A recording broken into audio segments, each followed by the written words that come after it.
this is an iHeart podcast. Guaranteed human.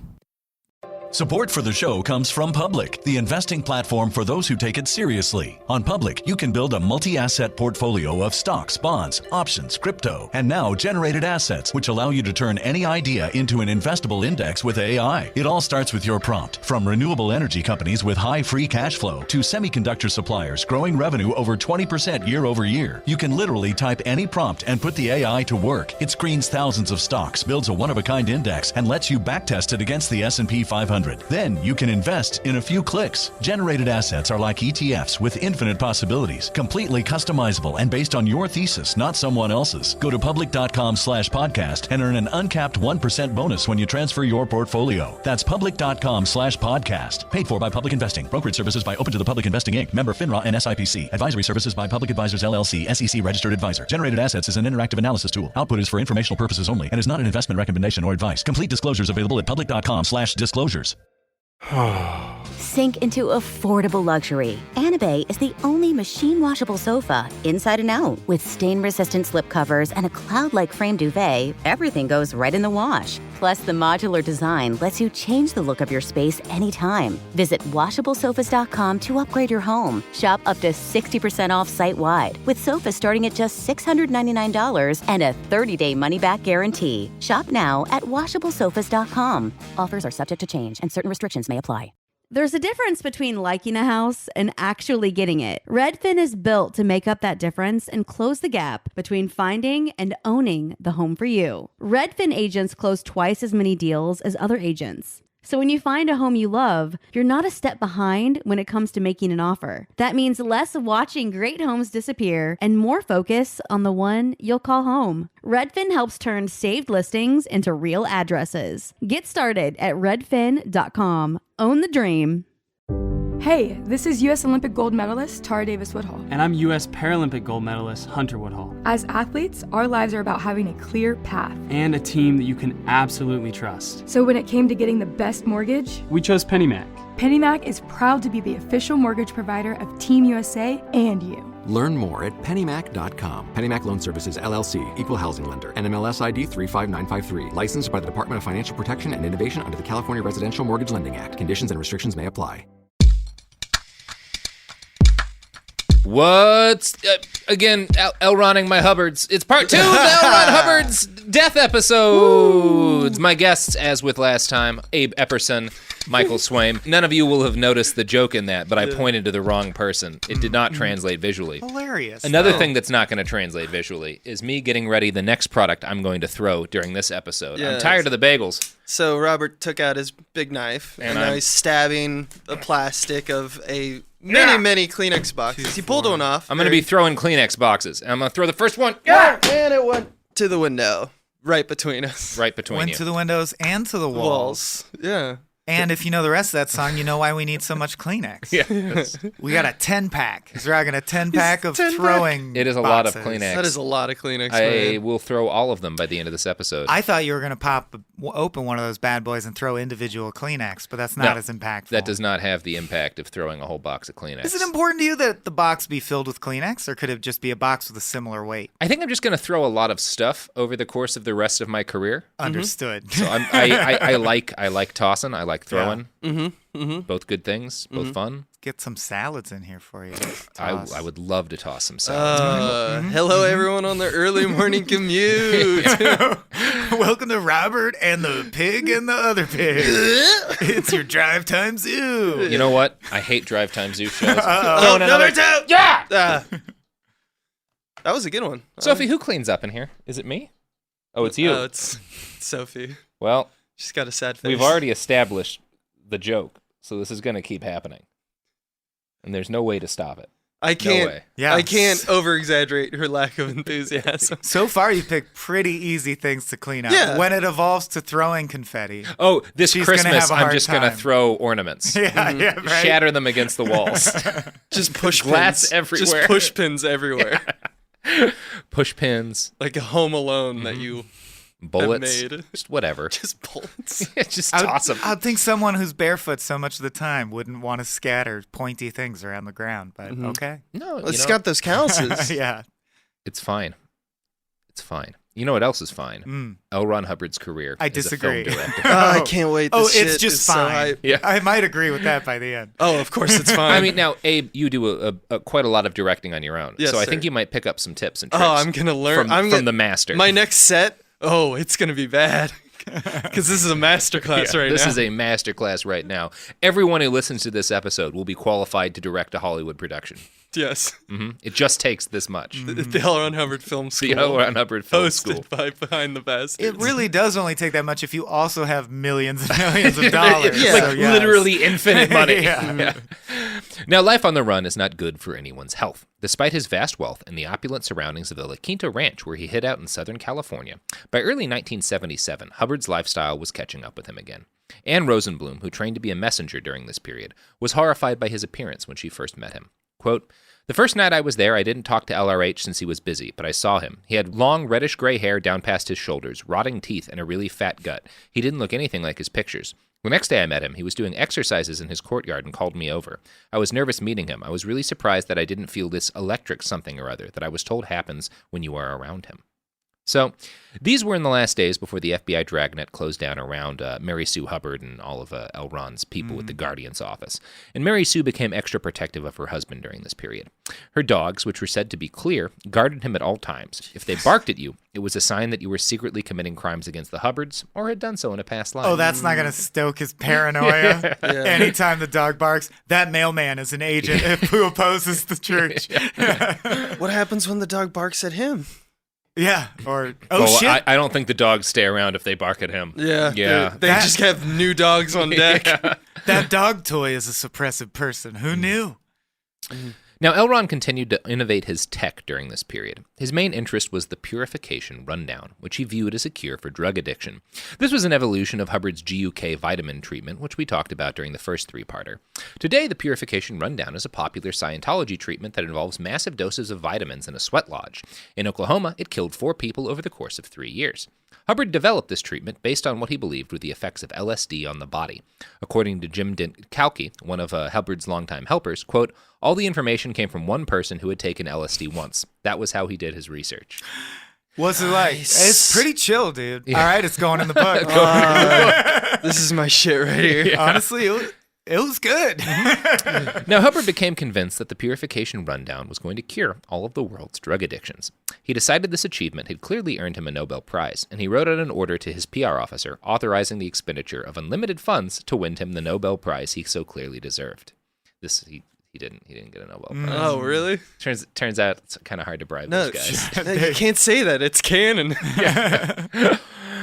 I do think, if the listeners of this podcast want to get me a Nobel Prize, I will do drugs off of it. That's what I was. Would you rather get a Nobel Prize for stopping all drug use, you personally? Yeah. Or just have listeners send you some drugs? Oh, I would rather get the Nobel Prize. And then okay. I've got a blacksmith, so I'd take the Nobel Prize to my blacksmith and have it forged into a crack pipe. Yeah, it's and then I would begin smoking crack. Nobel Peace Pipe. Yeah. Nobel Peace Pipe. It's if you want to see me throwing some stuff, you give me some crack in a Nobel Peace Pipe. Comes with a it won't cash be peaceful. prize as well, I think, the Nobel Peace Prize, at least. And you know where that cash prize is all going to be spent? Yeah. Under a bridge, filling up that pipe. You're going to get shivved for your golden pipe. So it's just gonna... That's gone. Yeah, that's gone. That's what happens under bridges. It's not going to be great. Now, Hubbard transferred from La Quinta to a hideout in Sparks, Nevada after the FBI crashed down on Operation Snow White. All contact with the Guardian's office and the Hubbard family was suspended, and LRH relied on his child messengers to deliver his words to and from church leadership. On May 25th, 1977, Star Wars launched to a world of unsuspecting moviegoers. Here we go. It made, conservatively, all the money, and changed both Hollywood and the world forever. Now, I don't know if L. Ron Hubbard ever actually saw Star Wars. I kind of doubt it because he was a horrible narcissist who probably never read or watched anyone else's science fiction. Right. But it's possible. I know he read a lot of Harlan Ellison, who's my favorite sci-fi. He definitely, yeah. We're like personal friends, and I guess, you feel the guilt or like you have to, but... You imagine the one person who could get along with L. Ron Hubbard? Of course, yes. It's Harlan Ellison. But it's just weird that if you... he seems to really like sci-fi. Yeah. So He may have How seen could he it. resist? Yeah. It's hard to, like, I don't know if he ever saw it, but he definitely paid attention to its financial success. From July to December of 1977, while hiding out in Sparks, Nevada, he worked feverishly on the screenplay for a feature film, Revolt in the Stars. This was a dramatization of one of the... Star War. Yeah, it's a war that does occur in the stars. Yeah. A Star War, if you will. Yeah, a Star War, if you will. This was a dramatization of one of the highest-level Scientology training courses, the OT3 information, or operating thetan. It's going to give that shit away? Yeah. Yeah, you had to pay $100,000 for that. There's actually some weird stuff regarding that, which we'll get to here. So the rough plot was that an evil space dictator, Xenu, murdered 76 planets worth of aliens, sucked in their frozen ghosts to Earth, and blew them up with nuclear bombs strapped to volcanoes. Frozen is such a great word choice. Like Frozen ghosts. Ghosts are water vapor. That's what they are. Yeah. And they all have swords. Yeah, you can freeze a ghost. Forged in Mordor. Oh my God, I just figured out how we can solve global warming. All right. Freeze The ghosts? people least likely to believe in global warming are also probably going to be the most superstitious people in the country. So Okay. I'm going to guess global warming deniers also have a high tendency to believe in ghosts. Magical thinking, yeah. You convince them that if the ice caps melt, all of the ghosts will be freed. Ooh. I think we have a plan here. Then we got a problem. Then we got a plan. And we got to cool down the world to keep the ghosts frozen. Keep the ghosts Yes. frozen. Dictators need to never stop doing whatever drug they did as a Right. child. Yeah. Right. And there are ghosts in the North Pole. There are ghosts in the North Pole, and they will kill us if we don't freeze them. These are the myths of our time that we need to embrace that will help us. It's like that. I saw a post where some anti-vaxxer was talking about how you can actually make vaccines safe if you rub a potato on the vaccine injection site. And it's like, yeah, okay, just tell them that. Tell them that. Tell them If that. it works. Yeah, vaccinate your kids and rub them with a potato. It's fine. Yeah. Just release all of Dan Aykroyd's books. Yeah. 10 years later, the potato flu decimates the population of North America. Hot potatoes. That will be the last Fox News Chiron before everyone dies. Potatoes are too hot. We caught the hot Ghosts are too potato, cold. and the round is over. Oh, boy. Potato versus ghost. Now, if you've paid attention to anything I've said about L. Ron Hubbard over the last 5 hours or so of podcasts about the fucker, you know that he's literally incapable of giving up on any single idea he ever had. Now, y'all remember Excalibur, the book Hubbard claimed to have written in 1938 that he said was so profound it caused people to commit suicide instantly after reading it Yes, and had to be locked away that's from the how world? I know the words Excalibur from, is that. It's like the Monty Python, the funniest joke that you can't see. But or you with kill psychology. yourself. Yeah, philosophy. The second you go mad, right? I Yeah. still love, would that be good? That's not a feather in your cap. You're like, this guy read my book and committed suicide right after. I think that means it's super good. I kind of want that Comic-Con panel. Oh, we have today George R. R. Martin and the guy who wrote the book that makes everyone kill themselves. My name is L. So, 40 years after his claims about Excalibur started, Hubbard made the same claims about the OT3 course materials. Scientologists weren't exposed to the Xenu story until they were several years and thousands of dollars into the religion already. That's because, according to Hubbard, learning the story of Xenu would cause death in a matter of days. According to Tony Ortega, a former Scientologist who's now an activist against the church, quote, if we follow his logic, his intention in writing it was to produce a film that, if shown to the world, would kill off all the non-OT3 part of the population. Oh, man. It Film would be genocide. It's the biblical flood. Yeah. For everyone who's hasn't paid me enough money to be at this level. He's going to make a movie to kill everybody. He's going to make a fucking Passion of the Ron. I'm firmly convinced, and of course there's no way to prove, that at every step, a large chunk of him knows. And it's He's probably the full thing he's of most shit. proud of. Yeah. Look at how I built a $1 billion empire on nothing. On I'm proud nonsense. of that. So I don't think he wrote it thinking, this will kill everyone. Yeah, but it's still, every detail of his life is better if you assume he believed his own bullshit. It is. Yeah, And I think he started to at a certain point. I don't know how you don't mix it up at some point. You don't make the kids search for gold for months on like cramped sailing vessels if you don't really believe they might find some. And some of the paranoid shit he did, you're like, well, that's not fabricated. He's really grappling with paranoia. Yeah, at this he's point. definitely paranoid. I imagine like little Ron, Yeah. like going to the ice cream truck and like saying to the guy selling the ice cream, like, you know that popsicles are ghosts, and he goes, really? Yeah. Huh. He's like, oh my god, that worked. I know what my life is. Oh, God. I do like to think about, like, what would happen if this movie was made and did what Hubbard said it would do, and, like, everyone who watched it killed themselves. Because, like, you would have conversations with your friends where they'd be like, you know, there's that new movie that makes everybody kill themselves. You want to go see it? Well, yeah, I kind of do, actually. I do have kind of. Yeah. I love life, but also I have the AMC movie pass. I got to use it on something. I got to use it on something. And I am dying to know the details. There's nothing good on Netflix anymore. And yeah, let's watch the murder movie. Also, what a weird experience if you came into the room late and everyone is dead, but there's one person and you're like, ew, you're an OT3 in Scientology? I did not know that. And they're like, I know. I'm sorry. So another thing that Ortega notes in his article about Revolt in the Stars is that John Travolta is still to this day expressing a desire to make the movie into a major Hollywood production, which may mean that John Travolta secretly wants to commit mass planetary genocide. Yeah, at the very least, he knows that fact. Yeah, the idea that John Travolta is trying to wipe out all life on Earth that's not Scientology is now my favorite conspiracy theory. Right. Yeah. I also believe that now, probably thanks to the popularity of this podcast, some group of nerds who I will love forever will find this and shoot it on their phones and send it to us. Shoot Bastards Please. Pan, the 40%. Torrent it. Yeah. Please make the movie that kills everyone. Which is basically he just thought of The Ring. Yeah. The Ring, but for everyone. For everyone, yeah. And just as sort of future payment to whoever does shoot Revolt in the Stars, I'm going to throw another box of Kleenex. All right. Mazel tov. Number 3. That's a Scientology thing, right? Yep, I think so. Ortega apparently read through the script for Revolt Among the Stars, which I think you can find if you really look for it. And he summed up its plot this way. Quote, in the script Hubbard wrote for the movie, the character Raoul, clearly based on Hubbard himself, takes on the might of various two-dimensional characters with single-syllable names, Chi and Min, who have wandered out of an episode of Flash Gordon. The screenplay apparently ends on these lines as the evil Xenu is strapped into a prison inside of one of the volcanoes he previously bombed to murder space ghosts.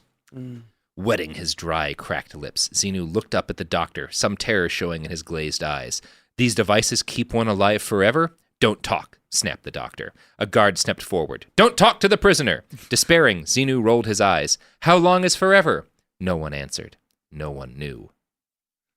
Well, yeah. What? What the fuck are you even talking about? I mean, it sounds like I've been to film school, and there's quite a bit of scripts that are suspicious of this type of writing. By the way, when your movie Revolt Among the Stars comes out, everyone's going to refer to it as rats. So good luck with that.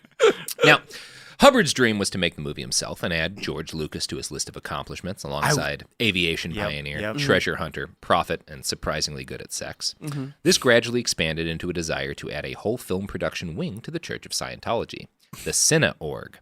A 10-acre ranch around La Quinta was purchased, codenamed Monroe, and turned into housing for the production staff for L. Ron Hubbard's new film company/cult. The studio was built on a 140-acre grapefruit farm that the church also purchased. Cool. How do you give notes when you're in a cult? Like if everyone acting in it and producing it is on set? There are no notes. Yeah. You do what he tells you. Actually, I actually think the set's a little gaudy right now. That's suppressive, dude. That's suppressive right there. So if the movie kills everyone, though, like, does the screenplay just, like, paralyze them? Or is it what stage is the magic, like, kill yourself? Well, all of these people are OT3, so they can handle it. So they can do whatever they want. I bet his plan was to do the opposite. Let the movie come out, no one dies, and then say, see, you're all Scientologists, and you don't even know it. And you got to pay me 40 grand. 40 chess, I see. Now, so they buy several different giant ranches to add to their already giant ranch and turn into a film production studio. Now, according to the book Barefaced Messiah, quote, lights, dollies, cameras, and a vast range of technical equipment were all moved into the new studio. Hubbard took to wearing a cowboy hat, suspenders, and a bandana, which he imagined gave him an artistic mien appropriate to a film director. The Cine Org was to cut its teeth making simple promotional films illustrating various situations in which Scientology could be used beneficially. Hubbard wrote all the scripts and knew exactly what he wanted. Constantly biting into a raw grapefruit he just carries at all times. Throwing grapefruit. This is like he's Hunter S. Thompson-ing right now. He is. Hunter would be shooting at people. Right. Hunter would have absolutely shot at people. Yeah, but he's using cameras. So Hubbard knew what he wanted, but found out that it's really hard to make movies. Like, it's just kind of a difficult thing to do. And so his first productions did not all go well. Now, some of this had to do with the fact that the random assortment of people who'd found the Church of Scientology compelling did not all possess the incredibly specific technical know-how necessary to make films. Now, I want to note that this had been true of L. Ron Hubbard's Navy, too, and they'd sort of faked it until they'd made it. Yeah. But it turns out that the same strategy does not work with movie making, thus answering forever the age-old question, is it harder to captain a boat or man a boom mic? Ooh. It's harder to man a boom mic. Apparently. Easier to get random people to be part of a Navy. Well, because you can drop depth charges and say you hit something, and that's fine. When you're shooting a movie, if you don't get the scene, it's not in the footage. It's just not. They listen to it and say, this is shitty sound. Yeah.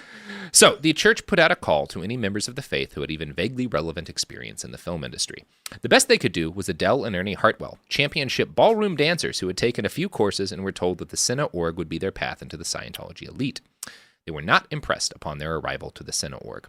Ernie later recalled, I was absolutely shocked to see everyone running around in shorts, ragged clothes, dirty and unkempt. They put us in a little 3-room shack on the edge of the ranch. We go inside and what a mess. The place was overrun with bugs and insects. Adele said, quote, the main thing I disliked was that when we first got there, we were programmed on the lies we had to tell. If we ran into one of our friends, we had to tell a lie to them and say that we were just there for a vacation. We were schooled on how to get away from process servers, FBI agents, and any government officials or any policemen who want anything to do with Hubbard. Welcome to our production company. Jesus. Here's what you say to the FBI. It's like, I bet just it being in California, there's a fair chance some of these people probably would have gone to film school if they weren't broke from spending all their money on the Church of Scientology. I mean, they came from everywhere, though. Sure. He just moved them to, like, you just had to go wherever you But they have all the money. Send some people to film school if you want to have people great voices were squashed out by L. Ron Hubbard's movie-making enterprise. Hey, I want to see these cult people's movies. I do desperately want to see these cult people's movies. You know what else I want to see, or at least listen to? The fine products and services that have advertised on our show and or program. Oh, I love those. Yeah. I want to see them, but... Kind of fingers crossed that some Scientology I'll just close my eyes there. and imagine. Yeah. Our ads are randomly generated a lot of the time, so it is possible the Church of Scientology will advertise. If so, I'm actually fine with that. if they advertise on this episode, totally down. I'm not.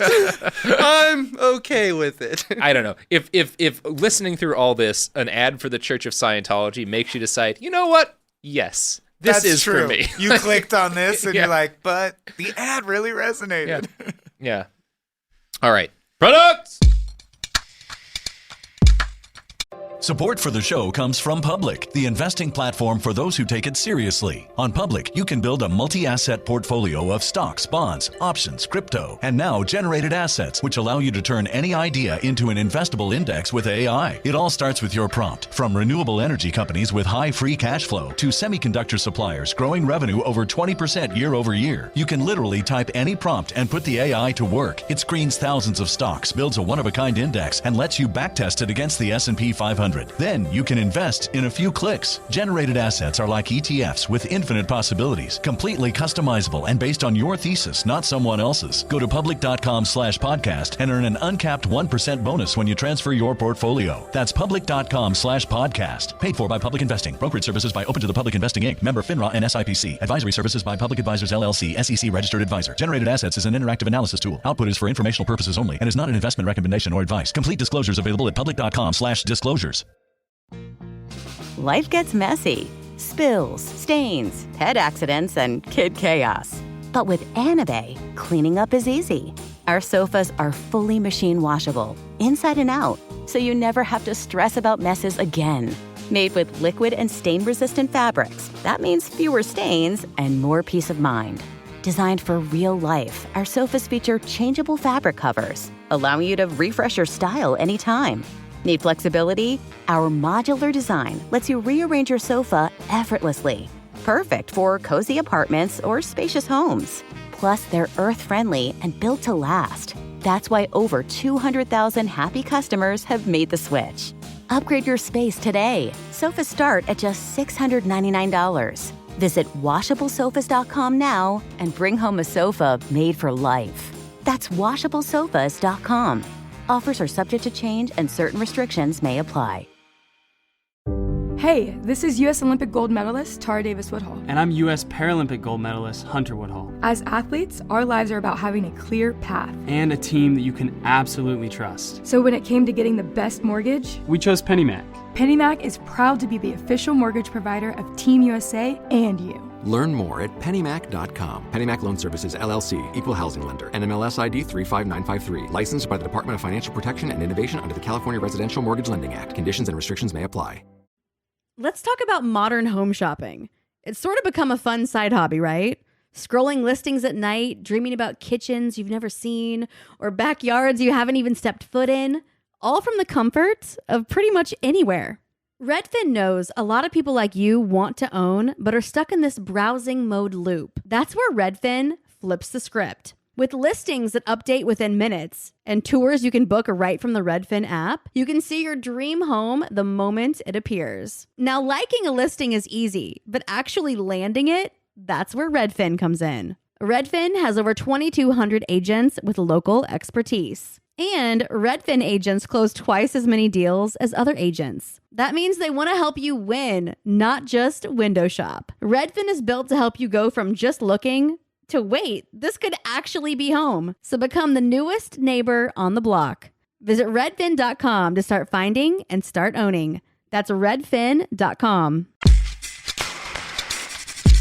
We're back, and Sophie is actually leaving the room. She's about to open the door, which is bad for sound quality, but good for what I like to call cinema verite, a term I invented for podcasts being true. We're really peeling back the podcasting curtain here. Yeah. You invented that term. I did invent that term. The term loosely affiliated with podcasts. Yeah. Hence the word cinema. And curtain. Well, you know, the main goal when you make a podcast is to just broadcast to everyone else that, yes, you should also have a podcast. You should have a podcast. I won't rest till there's as many podcasts as there are people. I want there to be twice as many podcasts as people. And until there are, I will continue to throw Kleenex boxes! Very angry. 4, right? I laughed, but it hit me in the throat. Well, you know what they say about throats, Michael. Products and services? It's the laziest part of the body. That's true. Mm-hmm. All right. We're back. Well, there's peristalsis, but... So, L. Ron Hubbard, auteur director, was still desperately afraid of being brought in by a surprise police raid. A souped-up Dodge Dart with a full tank of gas was kept on standby 24/7 outside of his production facility. Yeah. Just fuck it and run car. Yeah. The director has I feel like everything we've said so far is applicable only to L. Ron Hubbard or Roman Polanski. Yeah. Every day, put a Philly cheesesteak on the dashboard and replace it the next day. I might have to go at any moment. Said he's like, it occurs to me that we should just have a table of disguises. They literally did. All right. Yeah. All right. Now, I don't know if any of y'all are aware of this, but auteur directors are not known to be mentally healthy people at the best of times. L. Ron Hubbard might have given a guy like Stanley Kubrick a run for his money in the crazy pants category. Stanley Kubrick finished movies, though. He did finish movies. Mm-hmm. Adele first met Hubbard when she was working in the wardrobe department and heard him start to scream at a group of his underlings. Quote, this is a quote of Hubbard directing, so pay attention. Wait. You dirty goddamn sons of bitches, you're so goddamn stupid. Fuck you, you cocksuckers. It seemed to go on for several minutes. I had something in my hand and it fell to the floor, I said. Who in the world is that? They said it was the boss. We weren't allowed to use the name Hubbard for security reasons. You mean the leader of the church speaks like that? I asked. Oh yes, was the reply. He doesn't believe in keeping anything back. Yeah, this is straight out of the book of USC School of Cinematic Arts, actually. Yeah. You goddamn sons of bitches. Yeah. Adele's first big job was makeup assistant on a Hubbard flick called The Unfathomable Man. It was a modest project covering the entire history of the human race from the beginning of time to the modern era through the eyes of L. Ron Hubbard. Unfathomable. I'm sorry. That's a great title. What a title. You can't even think of it. What's the first thing you think? Well, he's a man. Well, I can think of a man. No, you can't. You can't. Not this guy. Adele's recollections make it sound, rather surprisingly, like a Sam Raimi flick. Quote, did he ever like those films to be bloody? It was enough to make you sick. We'd be shooting a scene and all of a sudden he'd yell, stop, make it more gory. We'd go running out on the set with all this Caro syrup and food coloring and we'd just dump it all over the actors. Then we'd film some more and he'd stop it again and say, it's still not gory enough. Then we'd throw more blood on them.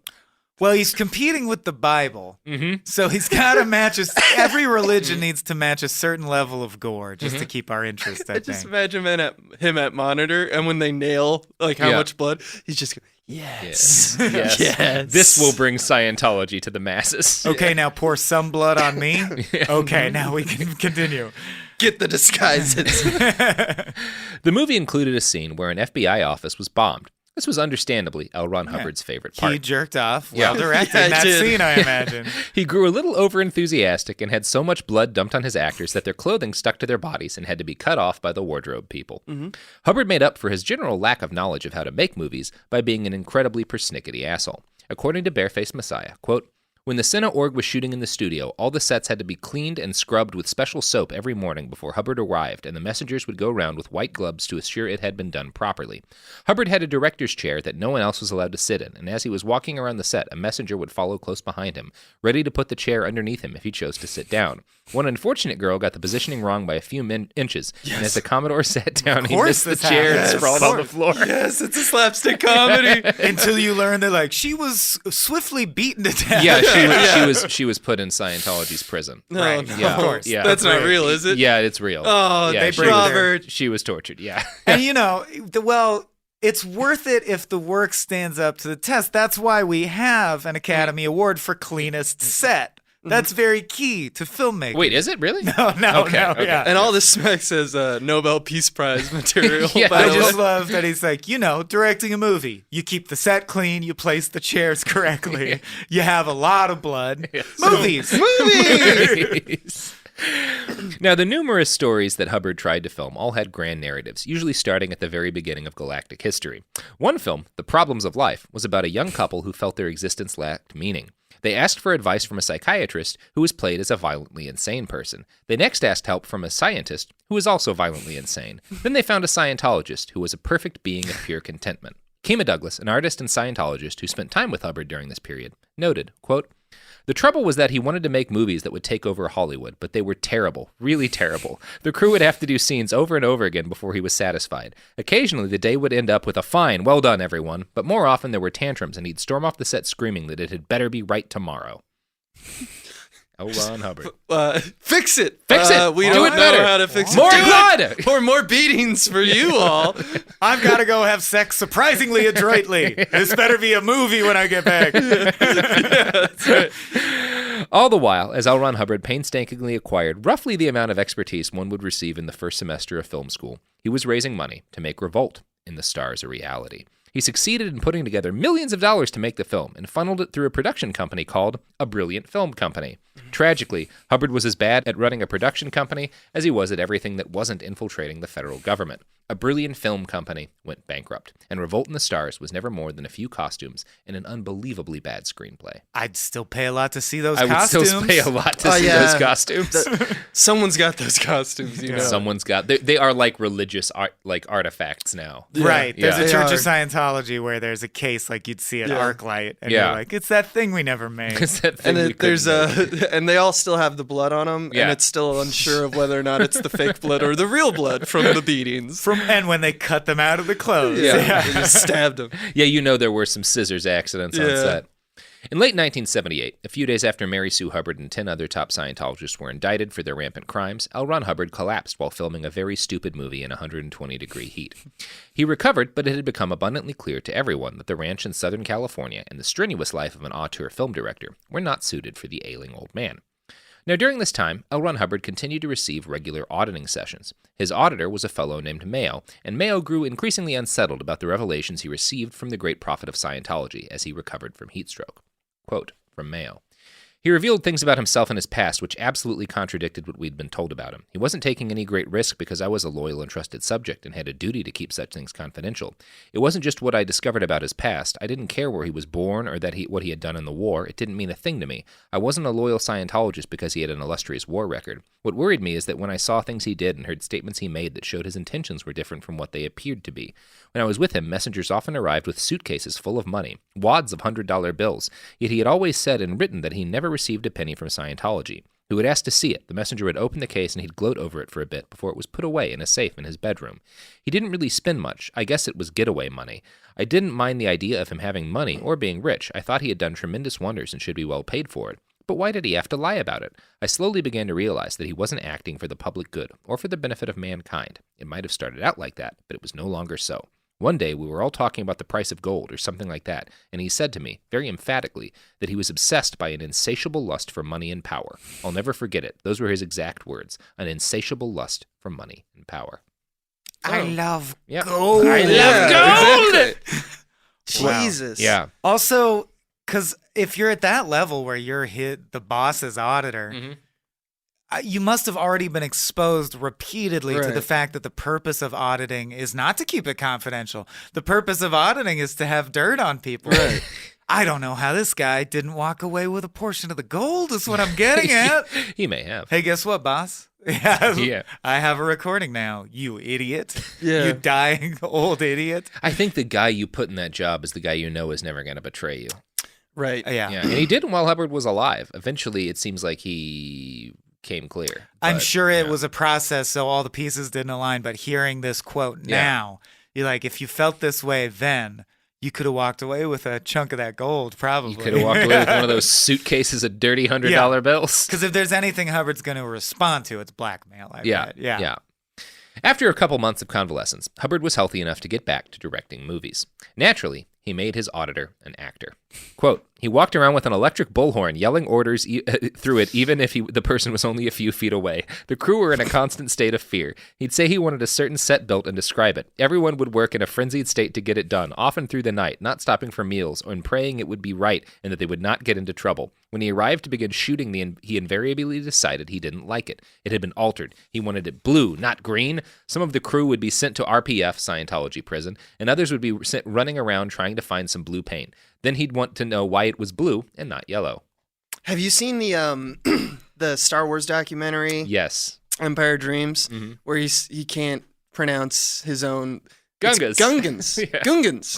Gungans. George, you wrote this. You wrote this. Yeah. Yes. It's Also- like poetry. It rhymes. There's a weird synergy in the fact, did you hear about the plot?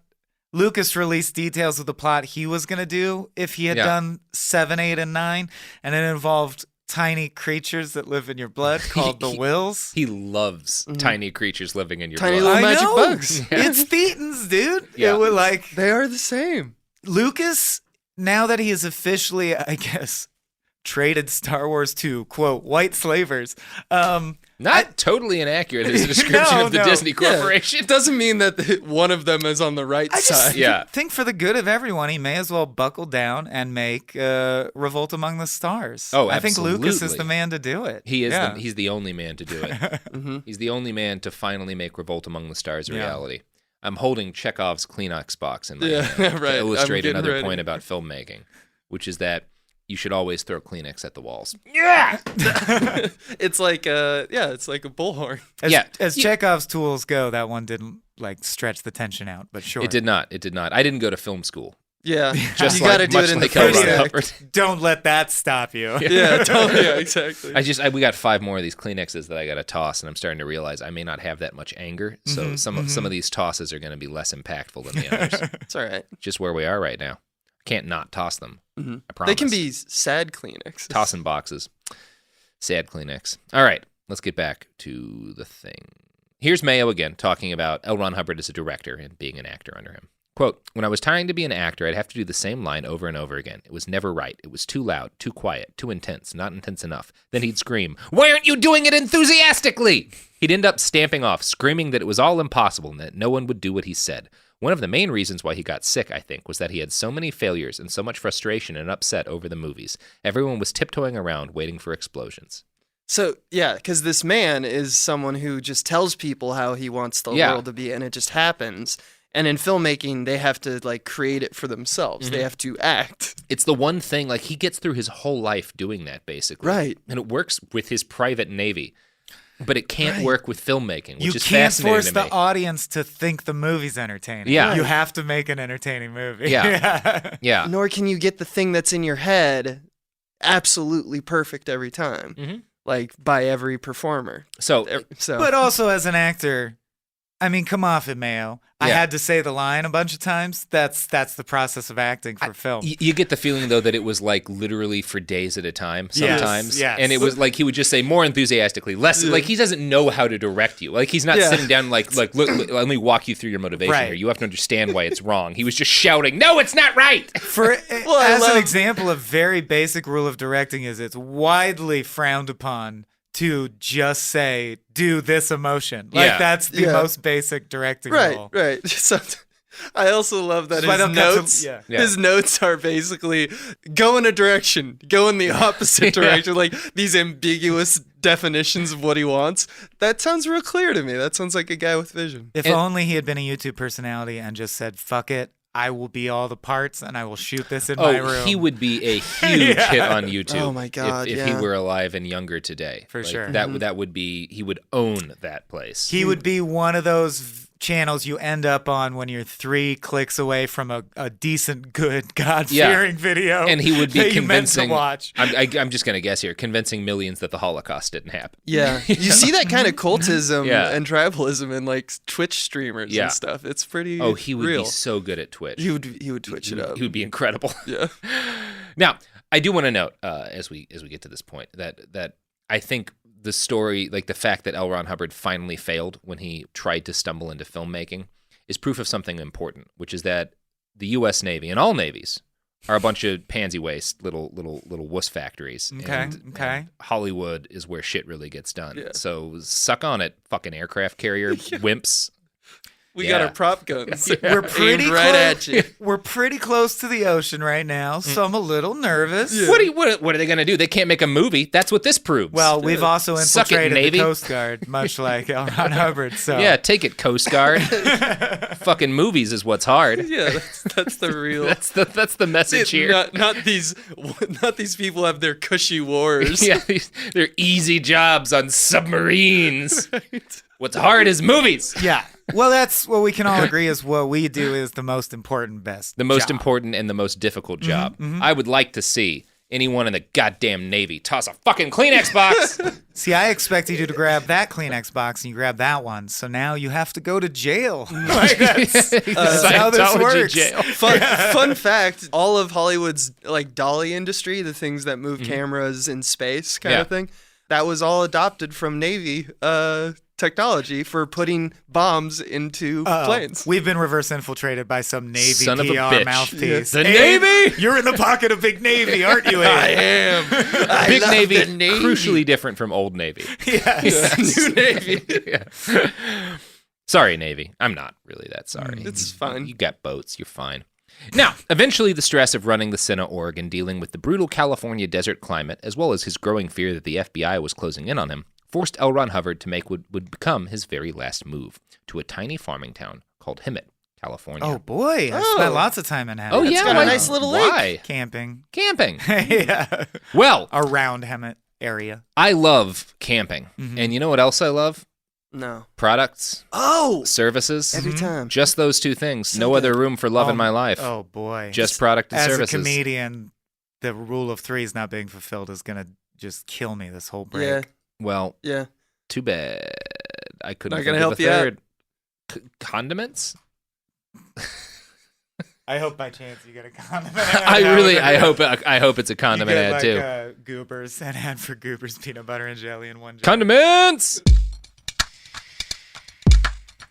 Support for the show comes from Public, the investing platform for those who take it seriously. On Public, you can build a multi-asset portfolio of stocks, bonds, options, crypto, and now generated assets, which allow you to turn any idea into an investable index with AI. It all starts with your prompt. From renewable energy companies with high free cash flow to semiconductor suppliers growing revenue over 20% year over year, you can literally type any prompt and put the AI to work. It screens thousands of stocks, builds a one-of-a-kind index, and lets you backtest it against the S&P 500. 100. Then you can invest in a few clicks. Generated assets are like ETFs with infinite possibilities, completely customizable and based on your thesis, not someone else's. Go to public.com/podcast and earn an uncapped 1% bonus when you transfer your portfolio. That's public.com/podcast. Paid for by Public Investing. Brokerage services by Open to the Public Investing Inc. Member FINRA and SIPC. Advisory services by Public Advisors LLC, SEC registered advisor. Generated assets is an interactive analysis tool. Output is for informational purposes only and is not an investment recommendation or advice. Complete disclosures available at public.com/disclosures.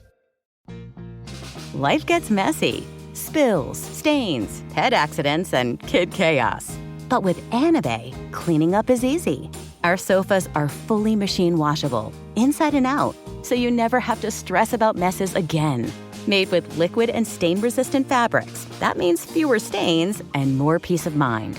Designed for real life, our sofas feature changeable fabric covers, allowing you to refresh your style anytime. Need flexibility? Our modular design lets you rearrange your sofa effortlessly. Perfect for cozy apartments or spacious homes. Plus, they're earth-friendly and built to last. That's why over 200,000 happy customers have made the switch. Upgrade your space today. Sofas start at just $699. Visit washablesofas.com now and bring home a sofa made for life. That's washablesofas.com. Offers are subject to change and certain restrictions may apply. Hey, this is U.S. Olympic gold medalist Tara Davis-Woodhull. And I'm U.S. Paralympic gold medalist Hunter Woodhull. As athletes, our lives are about having a clear path. And a team that you can absolutely trust. So when it came to getting the best mortgage, we chose PennyMac. PennyMac is proud to be the official mortgage provider of Team USA and you. Learn more at pennymac.com. PennyMac Loan Services, LLC, Equal Housing Lender, NMLS ID 35953. Licensed by the Department of Financial Protection and Innovation under the California Residential Mortgage Lending Act. Conditions and restrictions may apply. Let's talk about modern home shopping. It's sort of become a fun side hobby, right? Scrolling listings at night, dreaming about kitchens you've never seen, or backyards you haven't even stepped foot in, all from the comfort of pretty much anywhere.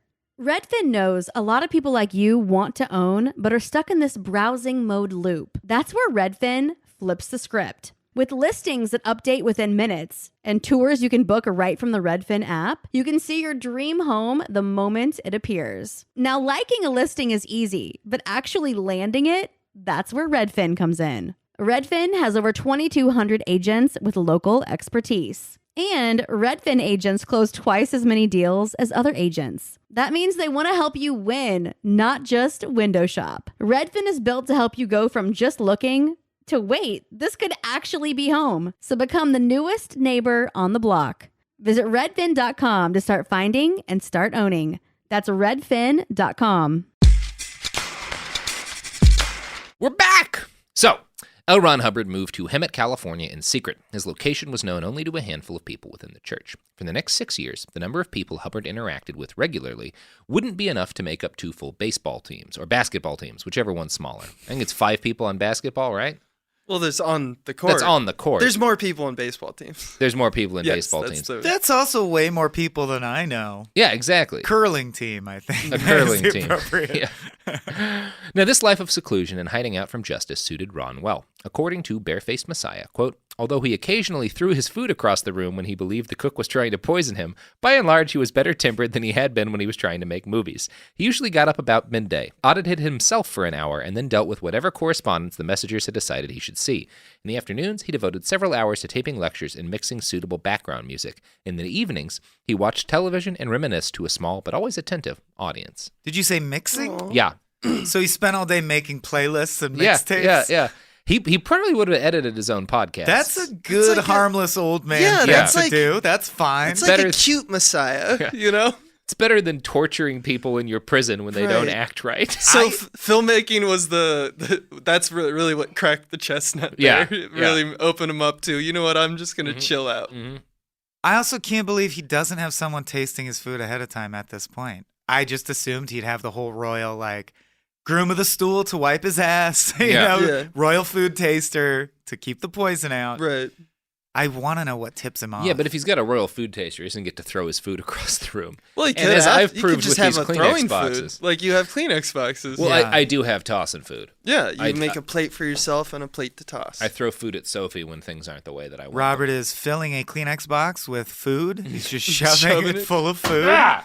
That's going to be tough to clean up when Sophie gets back. Yeah. We only have 3 left. We'll leave it for her. She loves it. She does love it. Yeah. David Mayo was one member of Hubbard's small, attentive audience in the nights. He recalled many evenings with the Commodore, playing hillbilly songs on his guitar and lying about the years he'd spent as a troubadour in Appalachia. Yeah, I think he was making up the songs as he went along. Afterwards, everyone clapped. Yes. Hell I yes. desperately want to hear some of L. Ron Hubbard's improvised hillbilly songs. I wanted to see that live. There's no replacement for that. There's nothing that could have That's possibly... your YouTube channel. Yeah. That is Unplugged. L. Ron Hubby. Hubbard pretending to be a hillbilly singing random songs. Hey y'all. Hey, y'all. Hey, y'all. Lil Nas X, help me out. Zeno's coming to get you.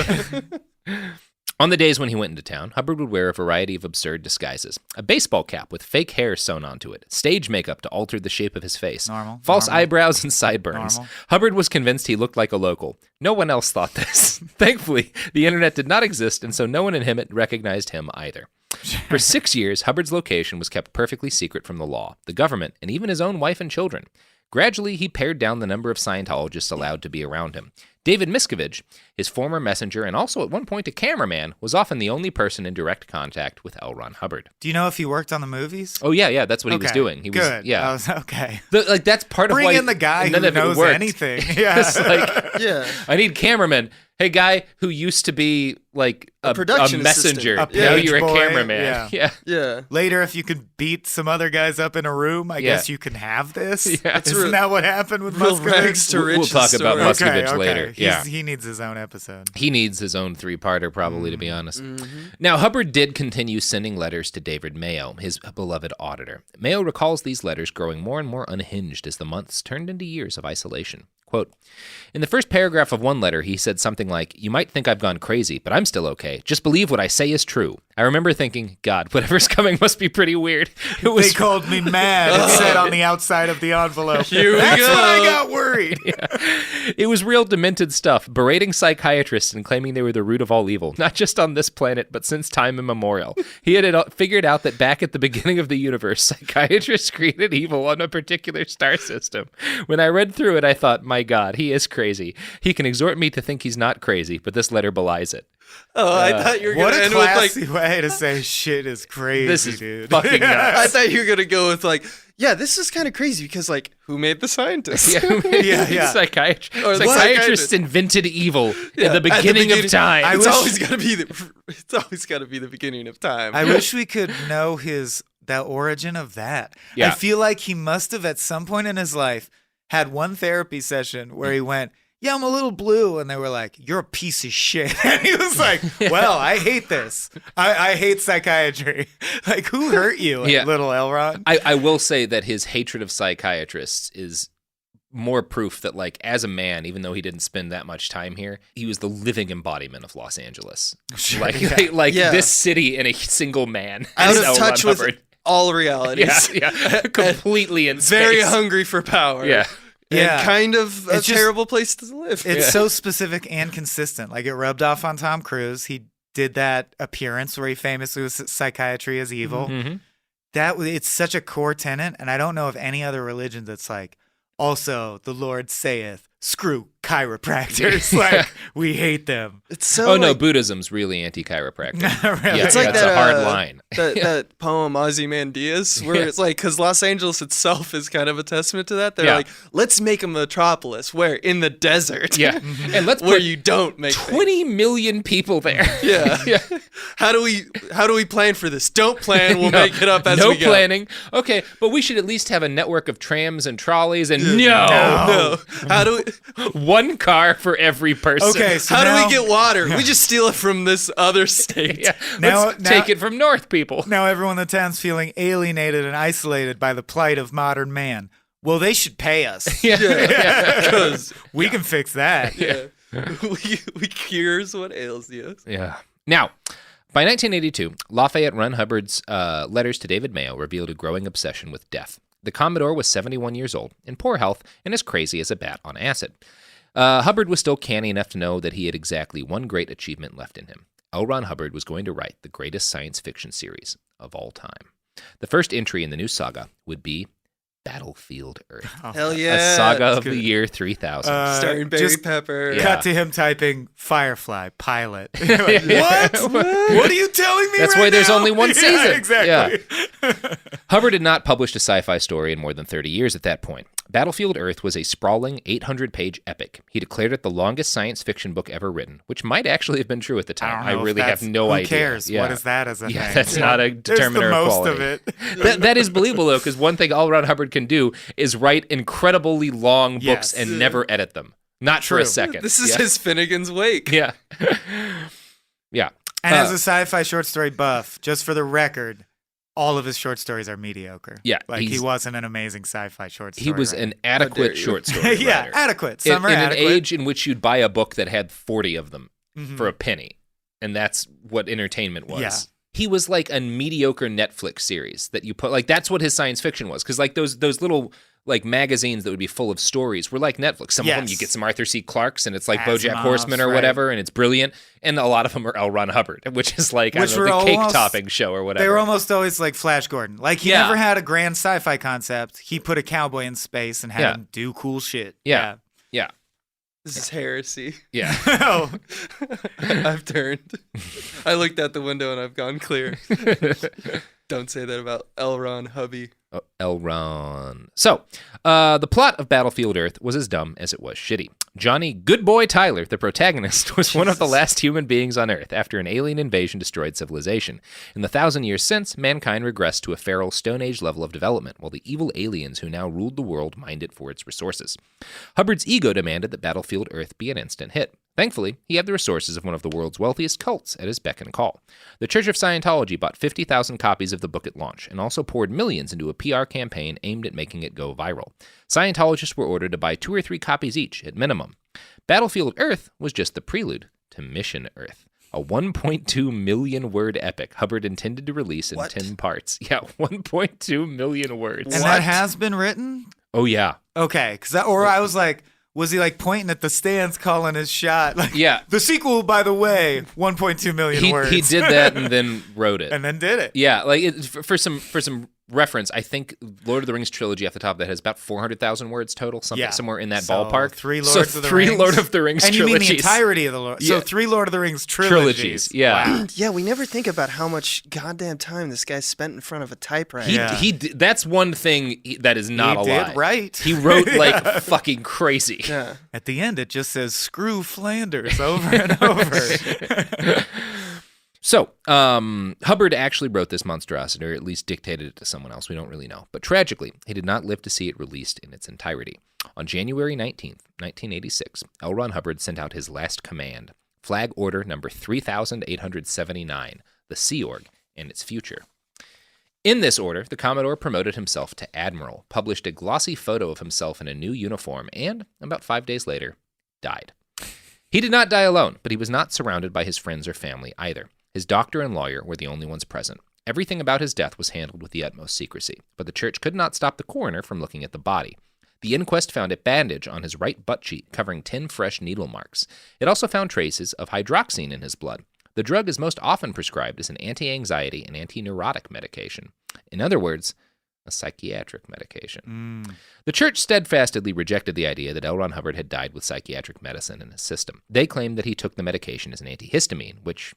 Sure, guys. Yeah. Absolutely. Well, his butt gets famously congested. His butt gets real congested. L. Ron Hubbard was having antihistamine. Yeah, exactly. In a phone interview with the San Luis Obispo New Times, church spokesman Tommy Davis insisted he didn't take it as a psychiatric medication. That's all. It's one of those things that anti-Scientologists want to make an issue about. And we're like, yeah, whatever. And to emphasize the anger Tommy Davis expressed to the newspaper, I'm going to throw another one of these. Yeah! Oh, that one was good. They were all going like he abused millions of people, and we're like, as if. Yeah. Whatever. The rank and file of Scientology were informed of their prophet's death 3 days later, on January 27th. David Miscavige addressed 1,800 Scientologists at the Hollywood Palladium Theater. He told them this. At 2,000 hours, Friday, 24th, January 1986, L. Ron Hubbard discarded the body he had used in this lifetime for 74 years, 10 months, and 11 days. The body he had used to facilitate his existence in this universe had ceased to be useful, and in fact had become an impediment to the work he now must do outside its confines. The being we knew as L. Ron Hubbard still exists. Although you may feel grief, understand that he did not, and does not now. He simply moved on to his next step. LRH, in fact, used this lifetime and body we knew to accomplish what no man has ever accomplished. He unlocked the mysteries of life and gave us the tools so we could free ourselves and our fellow men. Wow. P.S. He did some self-auditing, and he found out he's even better than he thought he was, so he's an admiral He's now. an admiral now. I could not think of the Hudsucker. Yeah. Right. Do you know the Hudsucker proxy scene? Sure. Yeah. At 6:04, wearing Hudsucker, merged with the infinite.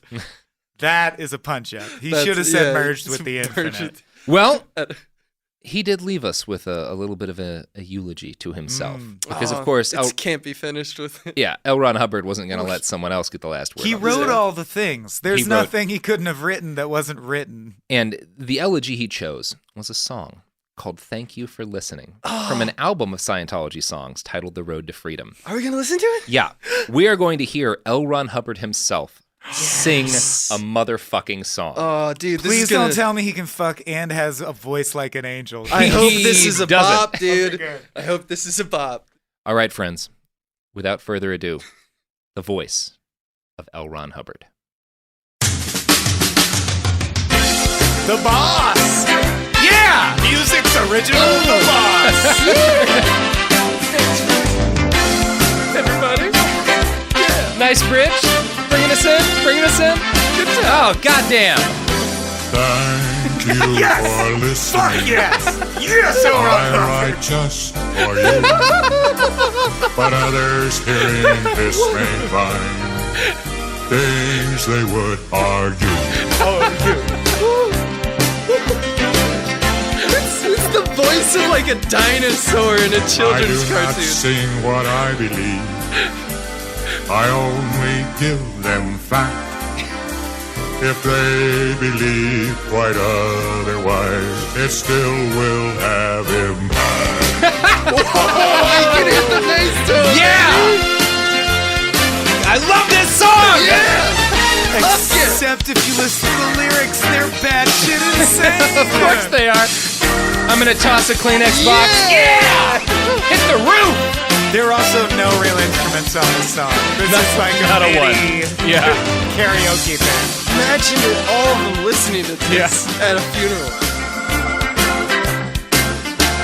For truth is truth, and if they then decide to live with lies, that's their concern, not mine, my friend. They're free to fantasize. Loves them low lines. It sounds like if the Full House theme were about how you all should have believed me, you're all gonna suffer now. These are the notes to the Full House. Yeah. A lot of musical interludes in between the vocals. He's breakdancing during this part. He can't sing He's got two guitars on him and he's doing a solo right now. Surprisingly good at breakdancing and fucking. Really, way too much instrumentals. So much.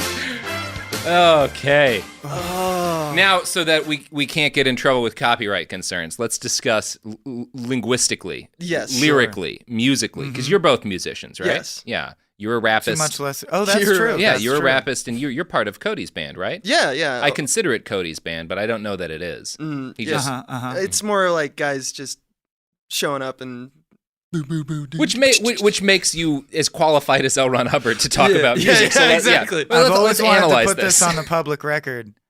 I was kicked out of that band. No further comment. That's true. That's scans. Yeah, so Cody's band. Cody kicked him out. He is a prima donna. Yeah. And we'll be listening to this episode. And I want him to record my version of this song once I get a cult going. Well, I was in charge of... Let's cover this song. Let's cover this song. this song. I was in charge of cleaning the rehearsal rooms, and the guys with the white gloves were not pleased. So they kicked me out of there. So, Michael, your thoughts on Thank You for Listening and on L. Ron Hubbard's voice. Let's start with your thoughts on his voice. Abe already stole the Abe gave me the image that's stuck in my mind, which, it's like Barney the dinosaur singing to kids, but instead of teaching them how to wash their hands, he's saying, "You're all living in a deluded fantasy world, children. Soon you will get sick from this. Do you understand? Listen to my sweet candy." They're free to fantasize. Yeah, it also sounds like the guy in a barbershop quartet who's only there to hit the low note at the end to go, "Oh, baby." Yeah. And they're like, the three other guys didn't show up. Yeah. You got to sing the middle and high part. It's not a barbershop quartet. I'll do my best. If there's not a shot of that guy who hits that low note and everyone goes, "Aw, yeah, that low note part of the song." God. Abe, your thoughts? Mine went immediately to the instrumentation because it's shouting something immediately. Like from the get-go, it's the horns.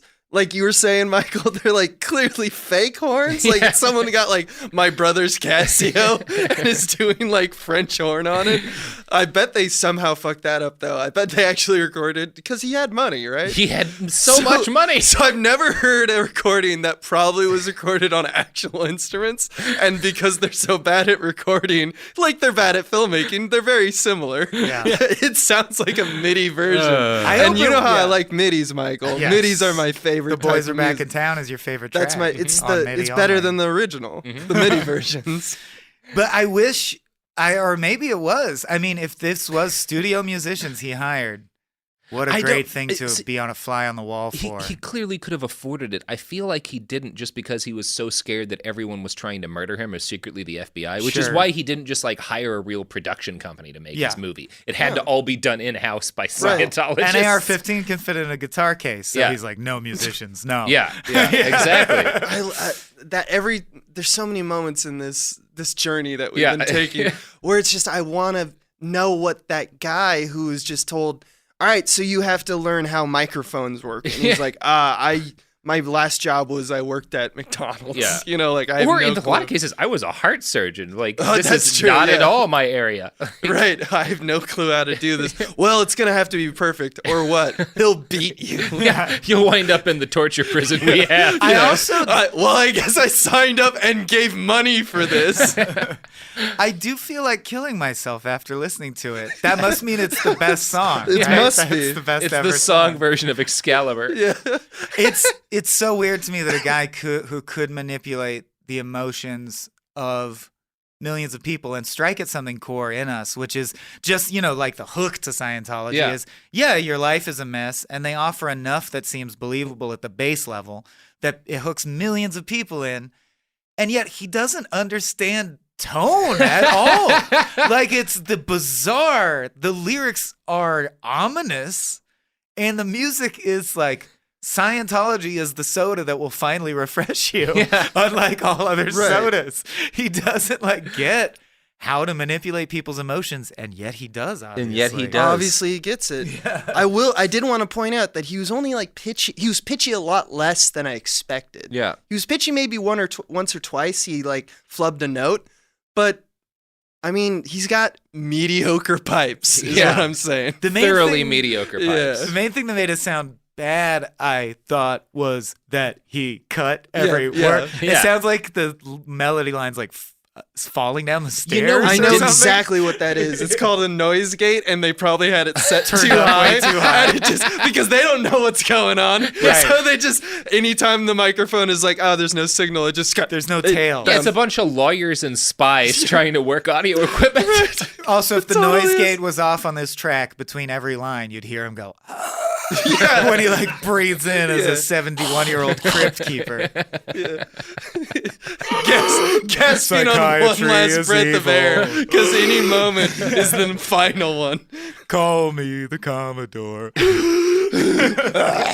Well, I think that's our legally mandated commentary over that song. Yeah, fair use. Right to satire. And you know what I have to say about fair use? Yeah. I'm gonna chuck my last Kleenex box.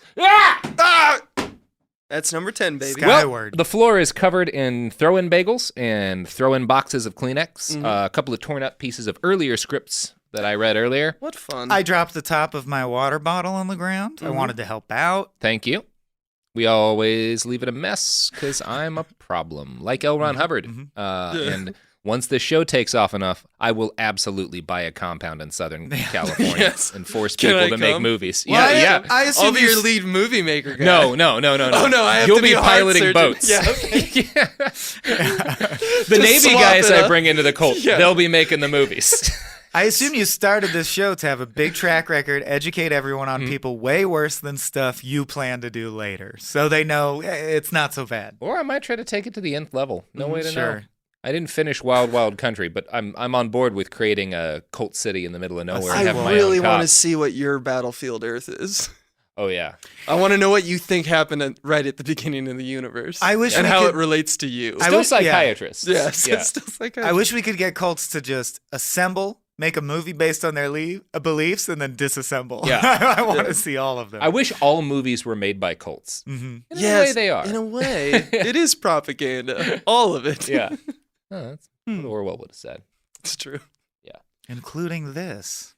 Well, yeah. I mean, this is absolutely propaganda aimed at getting me a compound somewhere in the Northwest and a religion. Get indoctrinated people. Yeah. With just a giant glowing Dorito on a spindle that turns slowly. Yeah, that's right. A glowing Dorito on a spindle. Filming everyone at all times. And turrets of bagels. Dry bagels. Oh, your cult would be nice because if you fuck up the set or Robert changes his mind, he wanted it blue, now he wants it green, he just throws a bagel at your head. Yeah. Like, it could be worse. Also, I will throw bagels a lot. Also, of if you're bagels. hungry, just eat the compound because it's made of bagels and chips. Big real rat problem. You got your 5 rat quota already met within 3 seconds. And they're huge. They eat so many carbs. These bagel-fed rats are becoming too strong, Robert. They're threatening to overtake the compound. Somebody's been feeding them whey protein, so they've been working out as well. So they're like swole, enormous rats in your compound. Oh, well. We found a dead rat with a bunch of puncture needles in its butt. We think it's the rat you. Yeah. We think they have a cult now. Also, the rat has a t-shirt that says the Joe Rogan podcast. We're fucked. We're so fucked. Oh, God. Okay.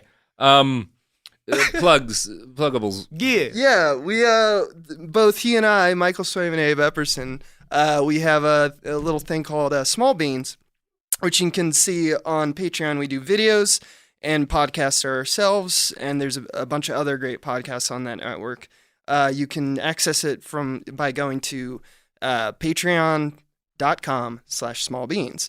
And we're doing another show. I don't know. We said this last episode? I can't even remember. Oh, yeah. It's the double down, in case you only wanted to hear about the last part of L. Ron Hubbard's life.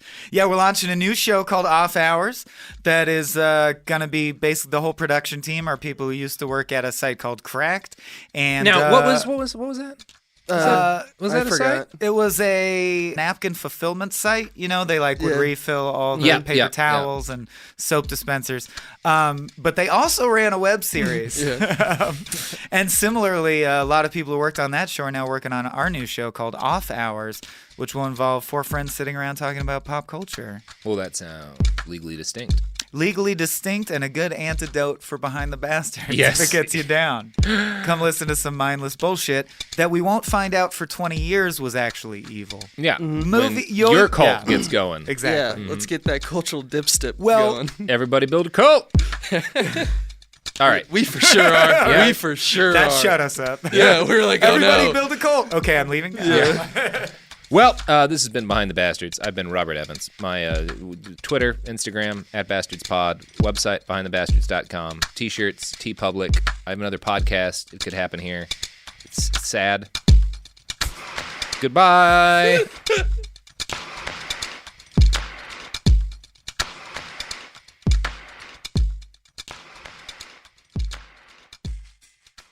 Kids, pets, life, your sofa sees it all. But with a washable sofa, stains don't stand a chance. All of our sofa collections come with fully machine washable covers and cushions, making cleanup effortless. Liquid and stain-resistant fabrics provide extra protection against everyday messes. Plus, with modular designs, you can rearrange your sofa however you like. Perfect for growing families and changing spaces. Starting at just $699, it's time to upgrade to a stress-free, mess-proof sofa. Visit washablesofas.com today and save. Offers are subject to change and certain restrictions may apply.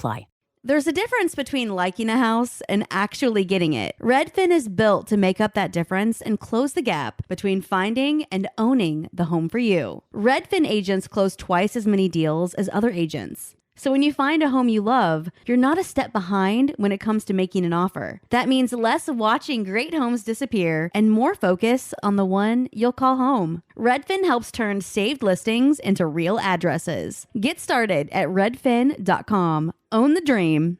This is Bethany Frankel from Just Be with Bethany Frankel. Let me be blunt. Most dog food is junk. It just is. And I'm not feeding junk to Biggie and Smalls. That is why they eat Just Food for Dogs. It's real, 100% human-grade food with ingredients I actually recognize, not mystery pellets pretending to be healthy. And once I switched, the difference was obvious. Better digestion, better skin, more energy, dogs who actually feel good instead of just surviving dinner. Here's the thing. You care about quality. You make an intentional choice to be healthy. So why are you gambling with your dog's health? So let's think about our furry babies. Go to justfoodfordogs.com right now and get 50% off your first box. No code, just try it. Because once you see the difference, you're not going back. This is Radhi Devlukia from A Really Good Cry. I absolutely love being outdoors, even if it's just stepping outside for a bit of fresh air between meals or taking a mindful walk to clear my head. But the one thing that can really ruin that is when my feet feel cramped in my shoes. So I switched to ultra running, and honestly, it makes such a difference. What I love most is their signature Ultra Fit Comfort Balance Strength. They have this roomy toe box that lets my toes actually spread and move naturally, so I really appreciate that. And I feel more grounded and balanced with every single step. It's like my feet can finally do their job, using all those little muscles that make me feel stronger the more I move. Whether you are a marathon runner, beginner or advanced, or just getting outside to train, Ultras have become my go-to for running and moving mindfully. They fit so well, they're so comfortable, and they just move with you. Shop now at ultrarunning.com and use my code CRY10 for 10% off. That's ALTRA running.com. Experience Ultra and stay out there. This is an iHeart podcast. Guaranteed human.